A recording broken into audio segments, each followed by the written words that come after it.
Wait. చింత చిగురు పప్పు ట్రై చేశారా? ఈసారి చింత చిగురు దొరికినప్పుడు ఖచ్చితంగా ఇలా ఒకసారి ట్రై చేయండి. చాలా కమ్మగా ఉంటుంది. ఫస్ట్ అయితే కుక్కర్‌లో కందిపప్పుని నీట్‌గా క్లీన్ చేసుకొని తగినన్ని వాటర్‌ని యాడ్ నెక్స్ట్ వచ్చేసి నీట్‌గా క్లీన్ చేసుకున్నటువంటి చింత చిగురు, పచ్చిమిర్చి, టమాటోస్, సాల్ట్, పసుపు, కారం యాడ్ చేసుకోవాలి. మీడియం ఫ్లేమ్‌లో ఒక 5, 6 విజిల్స్ వచ్చిన తర్వాత మెత్తగా మెదుపుకోవాలి.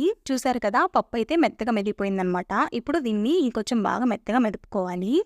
ఇప్పుడు ఈ పప్పుని తాలింపు పెట్టుకుందాం. తాలింపు కోసం 1 స్పూన్ దాకా ఆయిల్‌ని యాడ్ చేసుకోవాలి. ఆయిల్ హీట్ అయిన తర్వాత 1 టేబుల్ స్పూన్ దాకా తాలింపు గింజలు, ఒక 3 లేదా 4 దాకా వెల్లుల్లిని కచ్చపచ్చగా దంచుకొని యాడ్ చేసుకోవాలి. కొంచెం కరివేపాకు, సన్నగా పొడుగుగా కట్ చేసుకున్నటువంటి ఆనియన్స్, ఒక ఎండుమిర్చిని యాడ్ చేసుకొని బాగా ఫ్రై చేసుకొని మనం ముందుగా రుబ్బుకున్నటువంటి పప్పులో యాడ్ చేసుకోవాలి. ఇప్పుడు ఇలా తాలింపు పెట్టుకున్న తర్వాత ఇప్పుడు ఈ పప్పు అంతా బాగా తెరలాలన్నమాట. ఏ పప్పు అయినా తెరిలితేనే టేస్ట్ బాగుంటుందన్నమాట. అంతే, చింత చిగురు పప్పు అయితే రెడీ అయిపోయిందనమాట. ఈసారి చింత చిగురు దొరికినప్పుడు మీరు కూడా ఖచ్చితంగా ఇలా ట్రై చేయండి. చాలా టేస్టీగా ఉంటుంది. వీడియో నచ్చినట్లయితే సబ్స్క్రైబ్ చేసుకోండి. లైక్ చేయడం మాత్రం మర్చిపోకండి.